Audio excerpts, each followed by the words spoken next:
It's hello from him, Richard Moore, and it's hello from her. me, Michele Monro. You all right?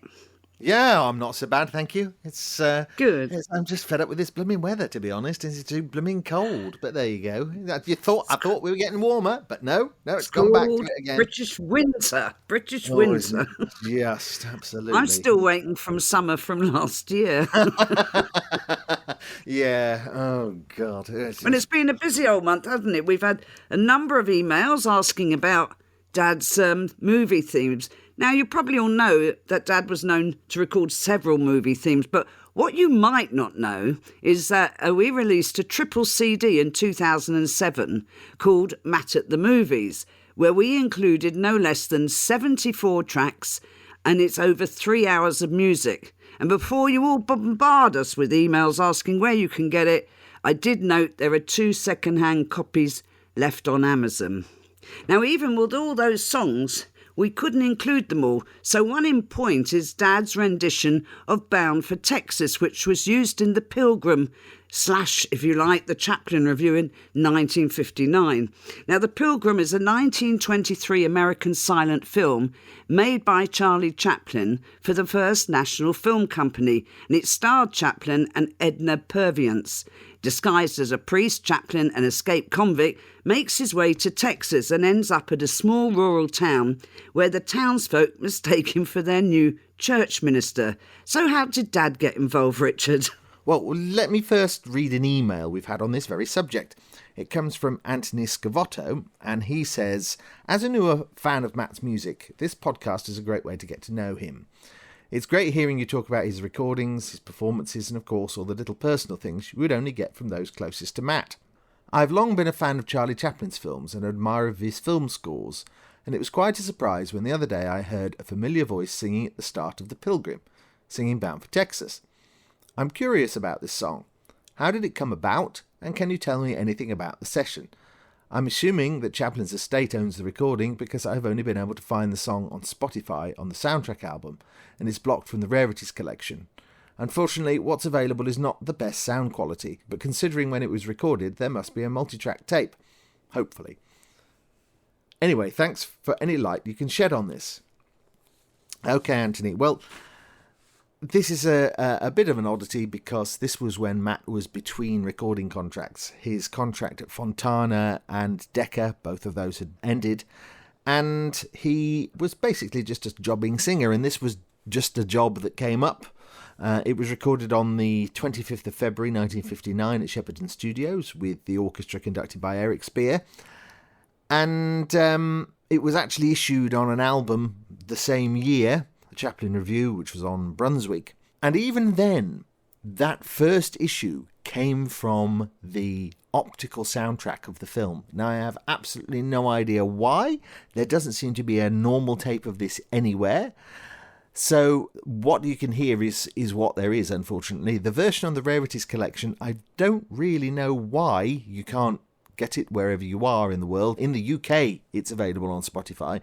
It is on the soundtrack version. There's also a version on the compilation called The Music of Charlie Chaplin. And that set actually contains both versions of the song. People don't necessarily realise there are actually 2 versions of the song. There's a version that's about 2.5 minutes, which is at the start of the film, and there's a version that's close to 3.5 minutes at the end of the film. And the one that we put out on Rarities was the 2.5 minute version, which sounds a bit like this. I'm bound for Texas, bound for Texas, bound for Texas land, to hear the moo and rattle of snakes and cattle. I'm bound for Texas land. So it's a bit better, but it's not great, and it unfortunately never will be now. The source for that was a Japanese CD issue from the 90s. That's where we took it from, because when we spoke to Universal, they didn't know where any tapes were. Just another little bit about this film. For those of you who aren't aware, the reason that Matt is singing on a silent Charlie Chaplin film is that Charlie himself got involved with reissuing some of his films back in the 50s, putting them together, several silents in one place, to reissue with a soundtrack that he usually composed himself. I can't actually remember whether he composed Bound for Texas himself, but he probably did. And it was just part of this process of creating a new soundtrack for the film that got Matt involved. I hope that's answered some of your questions. I'm afraid there's a lot of unanswered questions for that ourselves. We don't have an enormous amount of detail. We only know the date of the recording, thanks to a note in one of Matt's diaries. But yes, as I say, I hope that's answered your question. Well, that, of course, was 1959, but from the very start of Dad's career and his association with Kamei and the subsequent adverts he did, he was soon labelled King of the Jingles.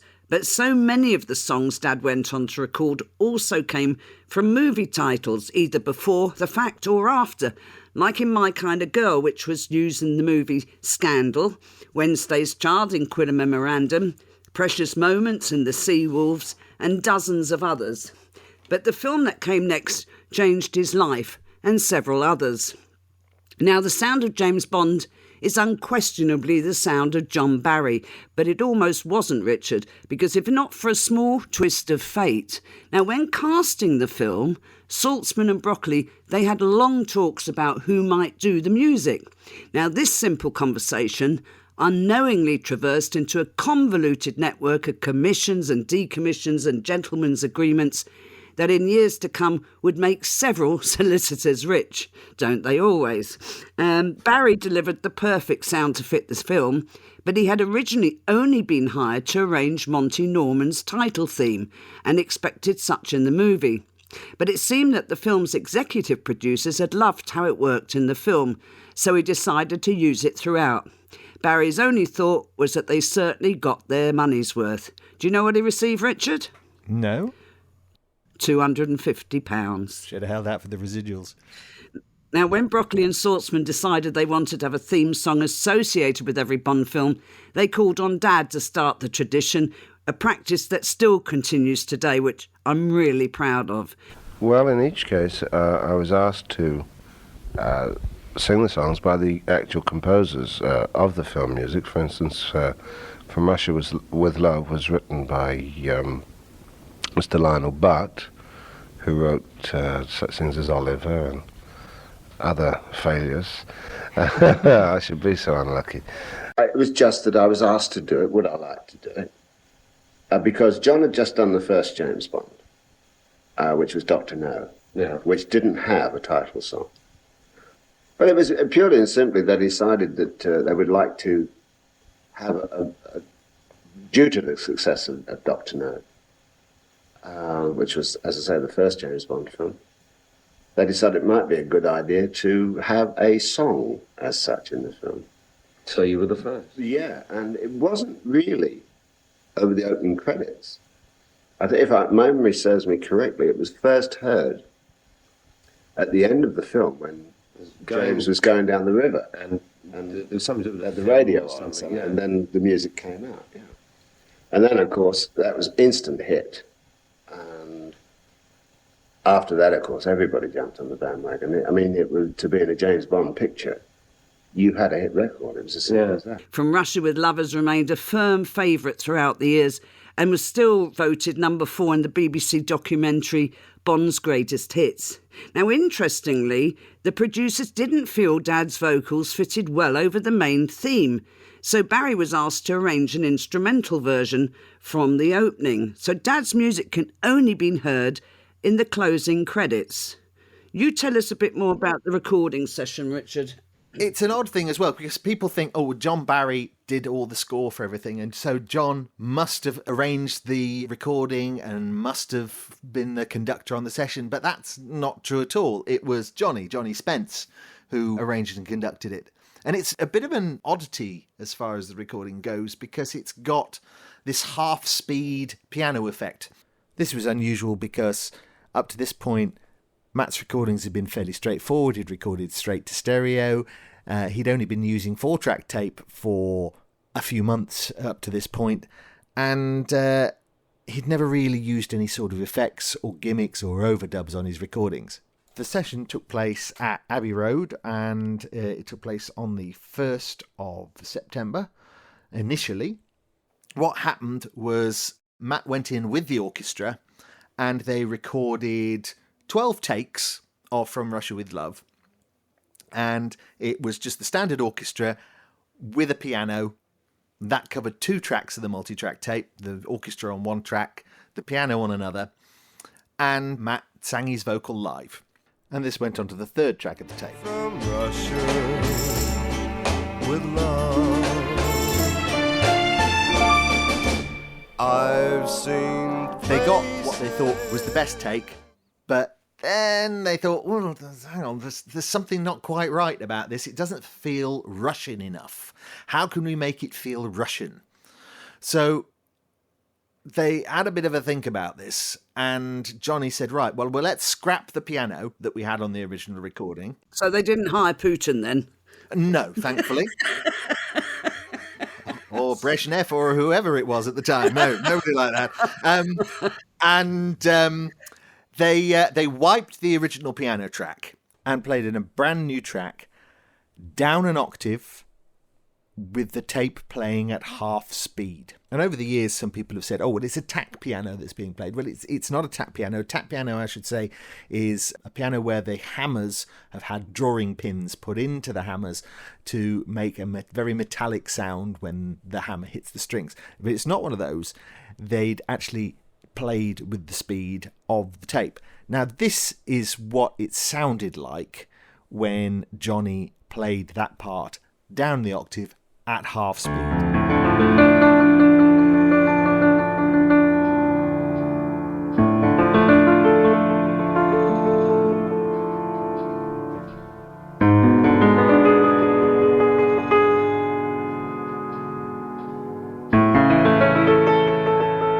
And this is what it sounded like when they moved it back to the original speed that they recorded the orchestra at.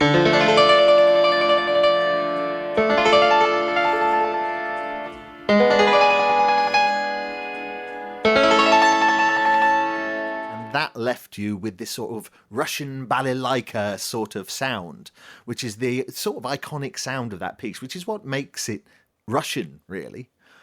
It's something that George really used to use all the time. He used to call it wound up piano. He used to use it on songs where he didn't think the singer was just quite as strong as he ought to be. There is a particular Liverpudlian singer who shall I'll get this out right eventually. We're so nameless you can't say it. Yes. Who shall remain nameless, Billy J. Kramer, who he used wound up piano on his recordings all the time to double the tune, just to make it sound a little bit stronger. So it's something that George used to use all the time, but effects like that are a bit unusual for Matt's recordings, because normally they were just done straight to tape. But there's another oddity. If you actually listen to the original stereo mix that's on the soundtrack album to the film, you'll hear partway through there's a little bit of a strange sound. It actually sounds like this. And what that is, that's just a tiny little bit of speech picked up whilst they were recording the wound-up piano part. This is actually what it sounds like at its original speed. I think we better bring Brunt back, Stu. I wasn't sure about that. Can we start again? That's George in the studio with Johnny talking to engineer Stuart Eltham. The final take, Matt wasn't 100% happy with his vocal on, even though they decided that was it. So he actually recorded a second tape, thankfully, because they'd got 4 tracks and they'd only used 3. Matt went and recorded a second take of his vocal, and the actual single that was released used parts of each take. So they actually, what's called, these days, they do it a lot, where they record lots of different vocals and choose all sorts of different bits from it. And that's called comping, like compiling. Okay, and they compiled the vocal from these 2 takes. And the stereo version just uses one of the takes. Which one was recorded first, I actually don't know. It's hard to tell. But the mono single used bits of both takes. And it was something that I had to do myself. I had to recomp that when I remixed the track for stereo way back. Well, it was probably about 2012 now or something like that. I remixed the track for stereo for the Singer CD box set. and had to work out exactly which bits of each take were used for the mono, because at the end of the day, that would have been the choice. That would have been the proper choice of the vocal for the song, and how George had seen it. And of course, the stereo mix, as was often in those days, was just, oh, we need a stereo, right? Put that fader up, put that fader up, put that fader up. That'll do. So I went back to try and sort that. But anyway, that's From Russia with Love. Well, it's interesting because just because you get hired for a piece of work doesn't actually mean it will make the final product, if you like. And as most of the fans will know, Daddy was a massive film buff, especially spy movies. And the film came out and Mum and Dad sneaked into the back row of the local cinema to watch it. Well, my mum was apoplectic because the music wasn't in at the beginning. And she was hitting Dad, saying, where's the music? They've taken the song out. Dad was far more interested in watching the film, but all was forgiven at the end. But and she wouldn't let Daddy leave the cinema until all the credits had come up afterwards and his name was there. Yes. It was sweet. Now, Dad's first single for Capitol Records was one of the songs that he would always be associated with. Now, Born Free was a massive success worldwide. And if you'd like to know more, the whole story is available on last month's podcast. The same applies for the quintessential British caper, The Italian Job, because we can't fit them all into one podcast. No, so absolutely. We split them up a little bit. So, as I say, you don't even know whether something's going to make the cut. But the thing is, you also get asked to do various things, and then you get booked to appear in certain countries where you don't speak the language. And so Richard's going to talk to you about Go Go with Matt Monro, which appeared on Japanese television with subtitles. Yeah, a bit of an odd one, that one, isn't it? Yeah, Go Go with Matt Monro was not his first time in front of the cameras. I had forgotten, actually, there was a time before Go Go with Matt Monro, which was Pop Gear, where he went, and that was just him. He mimed two of his hits and sang the theme song to it. That was a sort of a compilation of all sorts of different pop acts of the time who appeared and filmed various things for it was a film with no plot, really. It was sort of held together. So many of them aren't.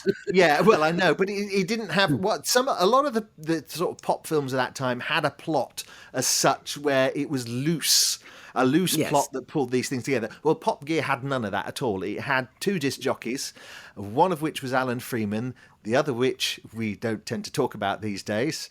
And they sort of pulled together all these things, and plus there was a live clip of the Beatles there, which was the main draw to bring people into the cinema.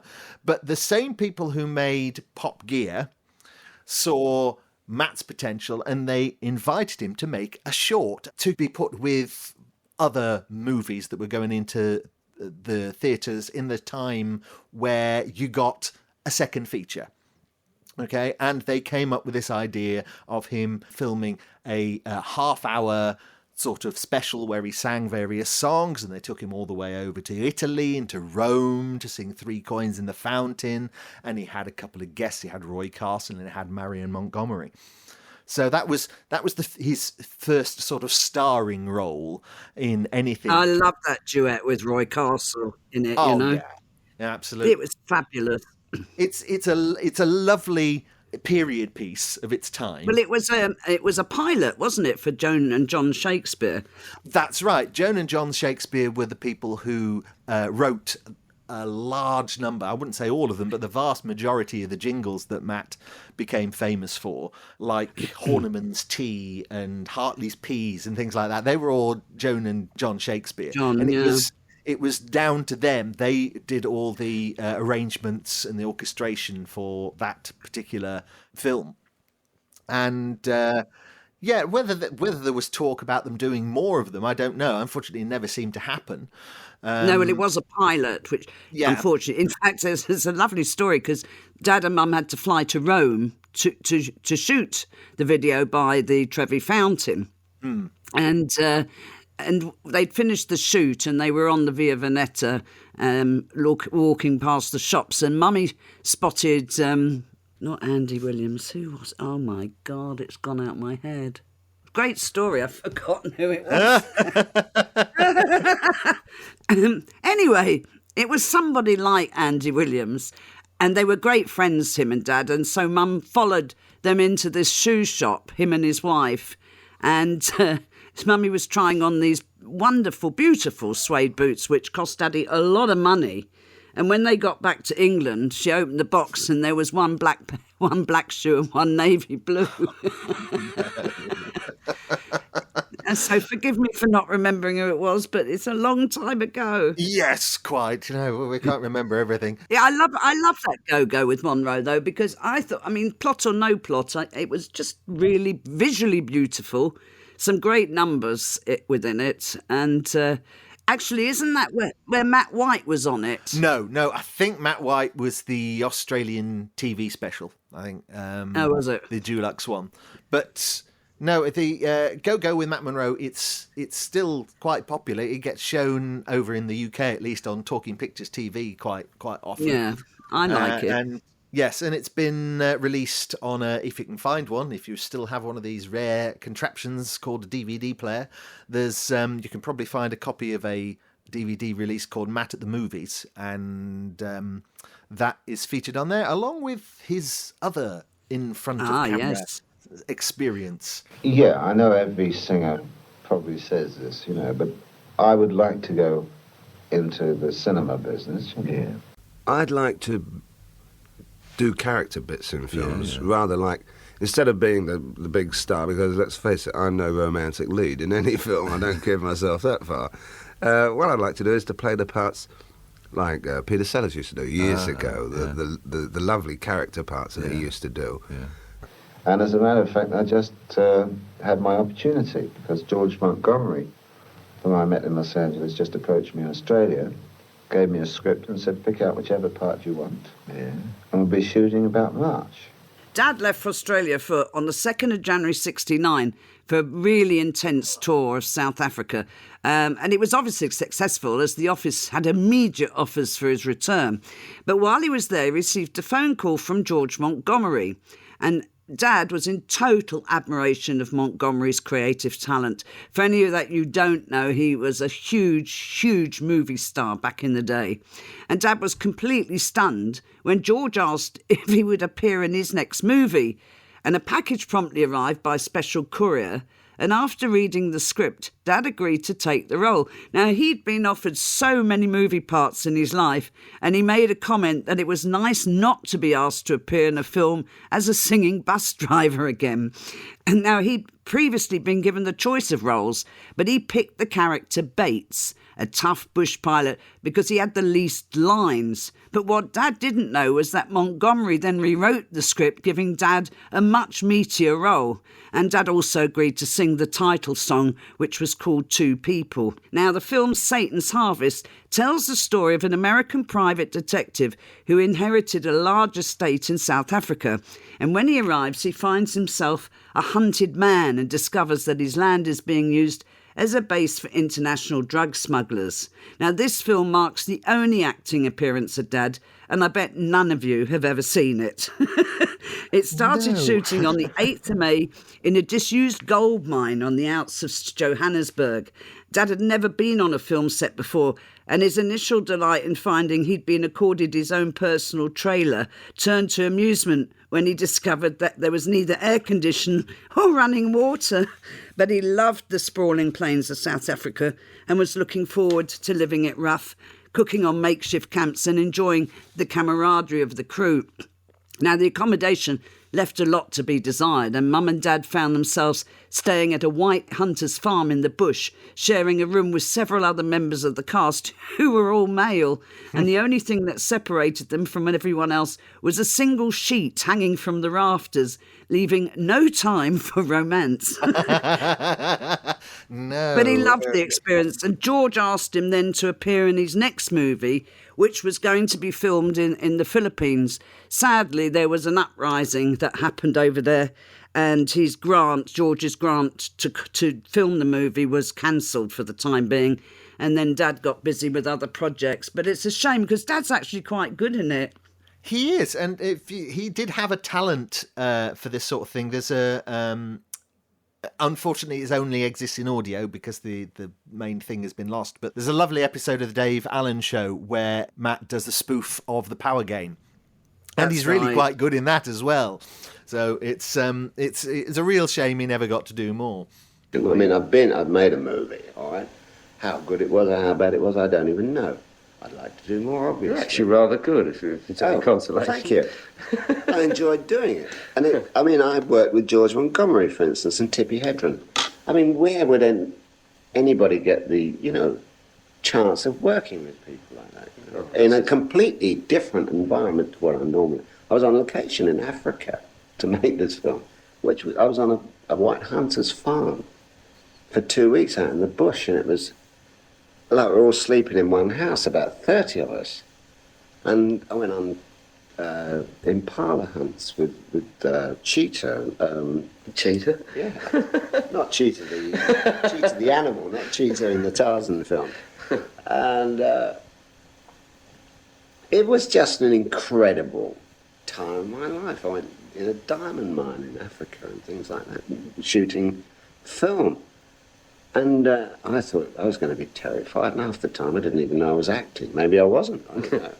You got any plans of making any other movies? I'd love to, but I was so good in that one, I haven't had any more offers.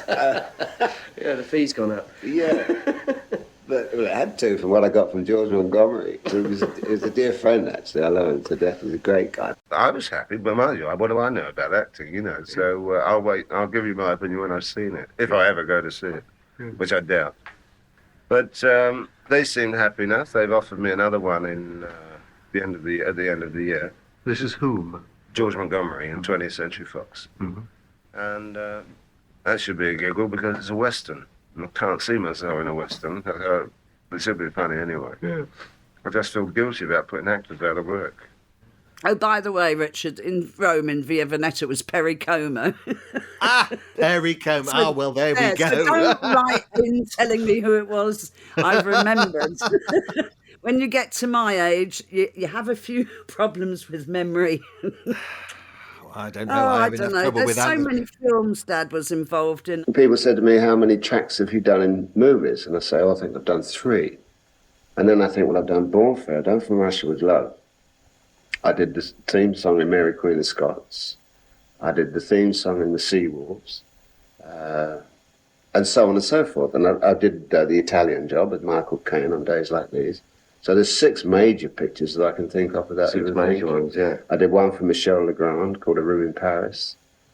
And, you just forget the things because over the years they do sort of tend to fade, and you can't live in the past, basically. The Quiller Memorandum you did, didn't you? That's right. Oh, yeah, I forgot about that. Yeah. Quiller Memorandum, yeah. That was the one that did lodge in my mind because it wasn't actually a song that... It was on the radio. It was on the radio while he was making the phone. The hotel. Yeah, checking into the hotel. That's right. Yeah, that's another one. You talk a little bit about some of it if you want. Yeah, I mean, I was just thinking back of the film themes, because we go straight back to the early days, before even From Russia. He did the theme for a travelogue called Tahiti, which the theme for that ended up on a B-side of one of his early singles. And what about that one that we found not so many years ago? Oh, boy, yes, The Skiers of Norway. That's right. That was Billy Hill Bowen as well, who Billy Hill Bowen was... Kamei. He did Kamei and he did Tahiti and also The Skiers of Norway. And nobody's ever seen this. It was a film that was directed by... It was another travelogue all about skiing, directed by a guy who would become quite a famous film director later in life, Ewan Lloyd. And he put together this travelogue, and Billy Hill Bowen asked your dad to sing a couple of songs. One of them is, there's not a lot of your dad. It's mainly your dad sings the verse, and then it's a sort of a chorus that sing the rest of it. But there's another really nice song with it. But unfortunately, just like Chaplin, all we've got, in fact, we haven't even got it straight off the optical soundtrack of this one. We've got a copy of Ewan Lloyd's VHS tape, which doesn't sound very good. A snowland of dreams, a gentle setting for the wildest of schemes. a lonely No, but if it steed. wasn't for Ewan, we wouldn't have anything at all. He Absolutely. was We very- didn't know it existed. It was down to No. Ewan that we found out about it. We know Exactly. that the British Film Institute have got Ewan's 35mm copy of the film. Yes. But And we we can't can't get access it, because they but want I mean- ridiculous amounts of money to us to be able to access the print. But there you go. And this is the sad thing, we were talking about this not so long ago. All this wonderful, wonderful material, not just of Daddy's, that exists, whether it's the Radio Institute or the Film Institute, and then the TV stations who have this footage that they're never ever going to show again, and they won't license it for reasonable money. No, I mean, the American companies are the worst, where they want thousands per minute, £2,000 to £3,000 per minute of footage. And it just becomes ridiculous. And it's something that even our partners Aviator just cannot battle against, because they've got some really good deals with people like the BBC, where they will let them have so many clips for a particular fee, which then, that gets paid off by the advertising revenue and things like But that. at least But the BBC are earning money from it, Yes, whereas absolutely. everybody else is just sitting on it. Let it sit on the shelf and nobody ever see it again. It's utterly ridiculous. Anyway. No, and I begged Ewan and for a copy, and he said yes, but you can never show it. And so I said, not a problem, but at least we found it. And it was years and years after it had been. We didn't even know about it. No, we didn't know about it. It came out of the blue. And I tell you how we sort of came across it, and we're in touch with Ewan, is because Michele and I had a mutual friend who was the widow of the composer Roy Budd. I say a mutual friend, Michele. Michele introduced me to her in the first place. And Ewan directed a couple of films that Matt sang the theme tune for, one of them particularly with the Seawolves, with Precious Moments, and that was one of Ewan's films. And he was in contact with Sylvia. Didn't Roy Budd do the film Tomorrow Never Comes? With Tomorrow Dad Never Comes Alone as well, Alive? yes, absolutely. And that tune was sort of left in the vaults. It was put out on the film, but wasn't released actually on CD for a very long time. I think it was in the sort of 90s that finally wormed its way out. That wasn't even in the EMI archive. That came out of the film company's archive. But Ewan and Sylvia were very friendly with each other, and it was via Sylvia and Ewan's friendship that we actually found out about the skiers of Norway. So all these things have a habit of helping us out. Yeah, well, that's why we always bang on about saying, if any of you ever find anything, and you think we've got it, don't assume we have. Please let us know, because we know lots of things exist out there that we don't know about at the moment. Things have crawled out of cupboards that we never knew existed, haven't they?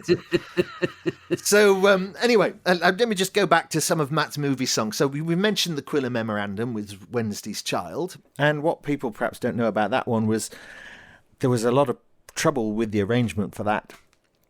Matt ended up doing two different versions of that, a bit like how he'd done for The Italian Job. He actually recorded two different studio versions, in fact 3 versions if you include the film soundtrack one as well.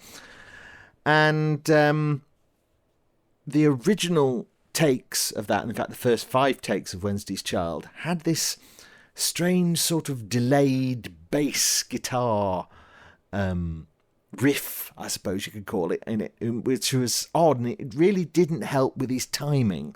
And he sang as best as he could for these 5 takes and really just couldn't get the hang of it. And eventually, partway through the session, John Barry said, right, okay. And he went away and he fixed the arrangement, and they came back and we've got the version that we all know.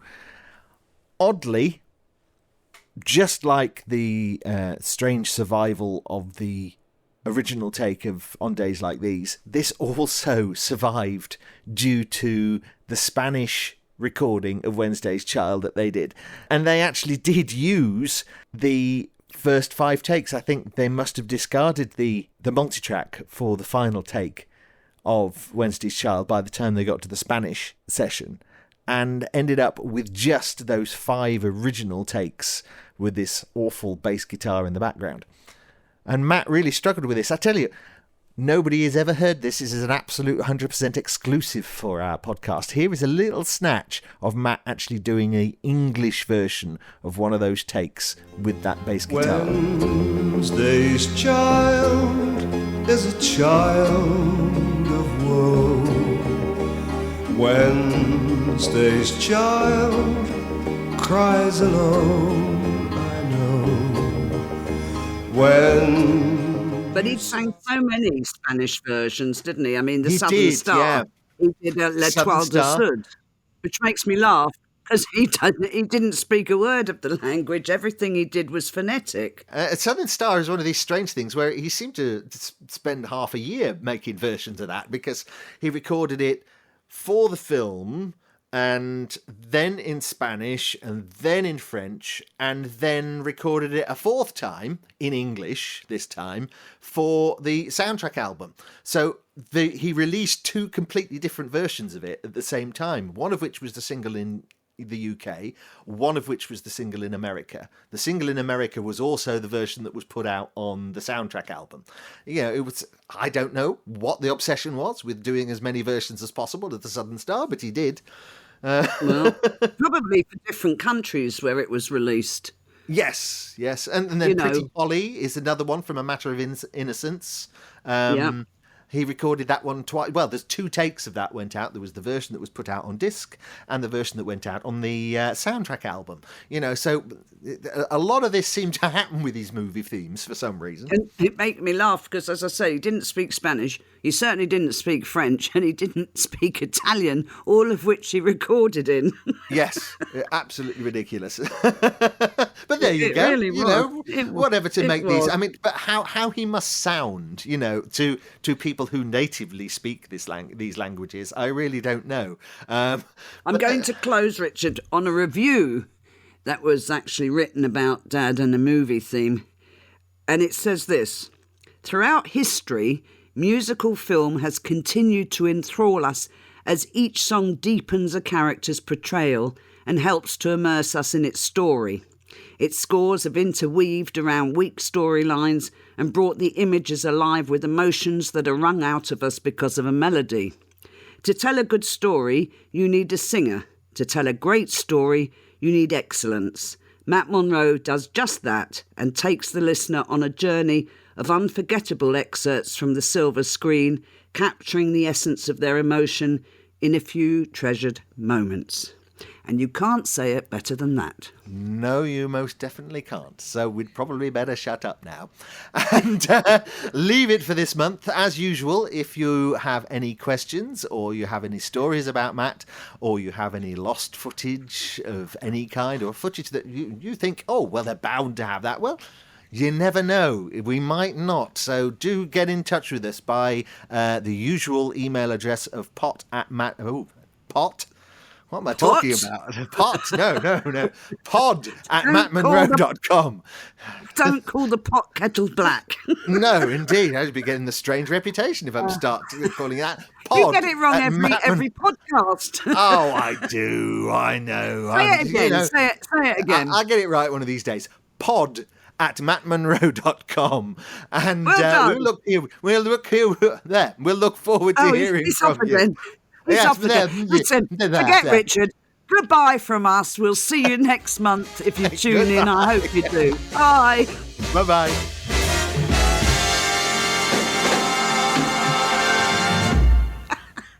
Good. I don't know. I need a new set of teeth, I think. Oh, you make me laugh.